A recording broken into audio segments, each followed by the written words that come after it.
Memasuki hari ketiga pelaksanaan retret kepala daerah, agenda kegiatan diisi dengan materi pelatihan tentang wawasan kebangsaan, kehidupan bermasyarakat, serta pengelolaan anggaran. Adapun materi pelatihan tentang implementasi wawasan dan kewaspadaan Nusantara dalam kehidupan bermasyarakat, berbangsa dan bernegara akan disampaikan langsung oleh Lembaga Ketahanan Nasional atau Lemhanas hingga pukul 18 waktu Indonesia bagian Barat.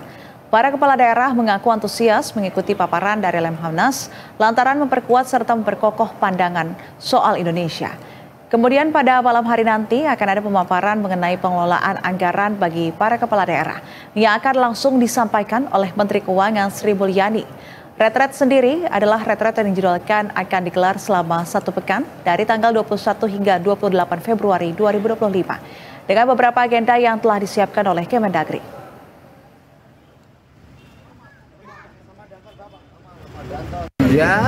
Ya memperkokoh cakrawala pandangan itu tentang Indonesia, menyelaraskan pokok pikiran antara pusat dan daerah. Dan pemirsa, kami akan ajak Anda untuk menuju Magelang, memperbarui informasi terkait dengan pelaksanaan retret kepala daerah hari ketiga. Sudah ada reporter Berita 1 Riki Harhab dan juru kamera Muhammad Rizky di sana. Selamat sore, Riki. Riki, apakah ada penambahan jumlah kepala daerah yang hadir di hari ketiga ini? Nesrina, setidaknya hingga pukul 16.47 waktu Indonesia Barat, belum ada penambahan dari kepala daerah yang datang untuk mengikuti retret. Itu artinya hingga saat ini ada 450 kepala daerah, gubernur, wali kota, dan juga bupati yang mengikuti retret. 6 tidak bisa hadir dan sudah memberikan surat izin. Sementara itu ada 47 kepala daerah yang hingga sore ini belum mengkonfirmasi kehadiran alias tanpa alasan untuk mengkonfirmasi kehadiran kepada pihak Kementerian Dalam Negeri. Meski demikian, Nisrina, untuk pelaksanaan retret di hari ketiga ini tetap berjalan normal, artinya tidak terganggu sama sekali. Tadi dimulai pada pukul 6 pagi, diawali dengan apel, kemudian beribadah dan dibagi ke sejumlah tempat ibadah tergantung dan sesuai dengan agama serta kepercayaannya masing-masing. Nah, kemudian ada pemaparan dari Lemhanas dan nanti malam ada pemaparan dari Menteri Keuangan Sri Mulyani. Itu artinya tidak terganggu meskipun banyak kepala daerah yang tidak hadir. Kami tadi juga melihat sejumlah kepala daerah ini tetap antusias untuk mengikuti retret di hari ketiga ini, di mana materi yang disampaikan yaitu seputar wawasan Nusantara, kemudian implementasi kewaspadaan nasional dalam kehidupan bermasyarakat, berbangsa dan juga bernegara. Apalagi yang mereka tunggu, yang mereka sangat tunggu-tunggu nanti adalah materi soal efisiensi anggaran yang kemudian akan disampaikan oleh Menteri Keuangan Sri Mulyani yang diagendakan akan dilakukan pada pukul 19.30 sampai 20.30 waktu Indonesia Barat nanti. Dan yang pasti dan sudah terkonfirmasi, hal ini juga disampaikan oleh Wakil Menteri Dalam Negeri Bima Arya, setidaknya hingga sore hari ini belum ada konfirmasi kehadiran dari 47 kepala daerah yang belum hadir di retret ke hari ketiga ini. Nisrina. Iya, 47 kepala daerah yang tidak hadir tanpa alasan.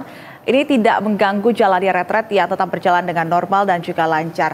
Riki, ada informasi bahwasannya sejumlah kepala daerah yang berasal dari PDIP ini berkumpul di daerah sekitar Magelang. Lantas bagaimana ini dengan kepala daerah dari PDIP? Apakah masih berkumpul di sekitar lokasi retret sambil menunggu arahan selanjutnya?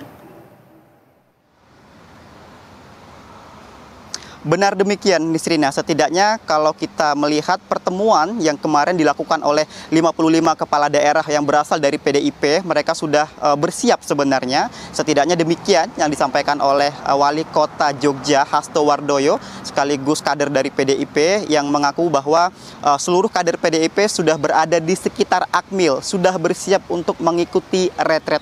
Hanya saja ini semua nantinya tergantung dari arahan langsung dari DPP maupun arahan dari Ketua Umum PDIP Megawati Soekarno Putri. Setidaknya ada Gubernur Jakarta Pramono Anung, kemudian Gubernur Bali Iwayan Koster, kemudian Wali Kota Jogja Hasto Wardoyo, Wali Kota Semarang Agustina Wuliajeng yang juga merupakan bagian dari kepala daerah yang tidak hadir di dalam retret kali ini.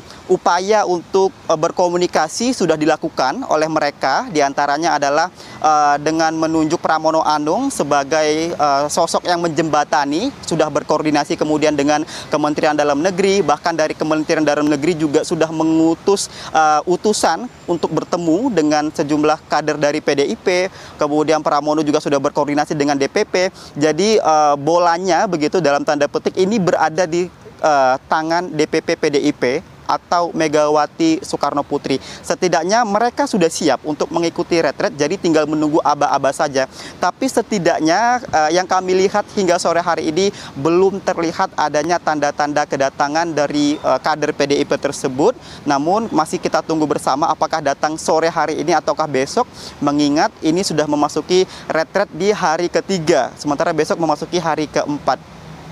Meskipun ada kader PDIP yang tidak datang untuk menunda retret, mengikuti retret, tapi yang kami lihat selama gelaran retret di hari ketiga ini, tetap ada juga kader PDIP yang ikut, yang mengindahkan instruksi dari Megawati. Di antaranya adalah Bupati Brebes, Paramita Widyakusuma, kemudian Bupati Lebak, Hasbi Jayabaya, dan juga Gubernur Papua Tengah, Meki Napiwe, yang 3 kepala daerah ini tetap mengikuti retret. Jadi masih sama-sama kita tunggu nih Sirina, bagaimana kemudian dinamika yang terjadi antara PDIP dengan utusan, dengan instruksi yang disampaikan oleh Megawati dan juga Kementerian Dalam Negeri.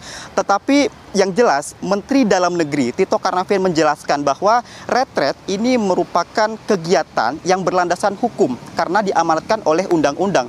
Meskipun kepala daerah tidak hadir dalam retret, tidak ada konsekuensi hukum yang dijatuhkan kepada kepala daerah tersebut. Tetapi Tito menjelaskan seharusnya kepala daerah ini memiliki tanggung jawab kepada rakyat, bukan kepada partai politik. Karena menurut Tito, partai politik ini sifatnya hanya sebagai kendaraan saja. Jadi tidak harus bertanggung jawab kepada partai politik, tetapi bertanggung jawab kepada rakyat. Karena rakyat langsung yang memilih kepala daerah tersebut.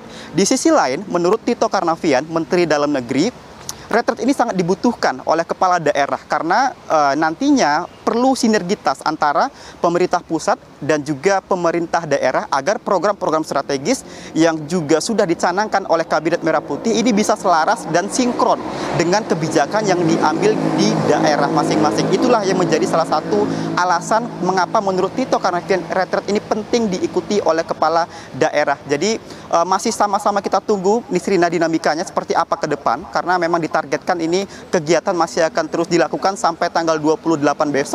Dan untuk agenda besok direncanakan ada sejumlah menteri koordinator dan juga menteri Kabinet Merah Putih yang ikut mengisi pembekalan retret di hari keempat ini. Jadi untuk sementara dari PDIP kami belum melihat kedatangannya dan masih kita tunggu bagaimana dinamika ke depannya.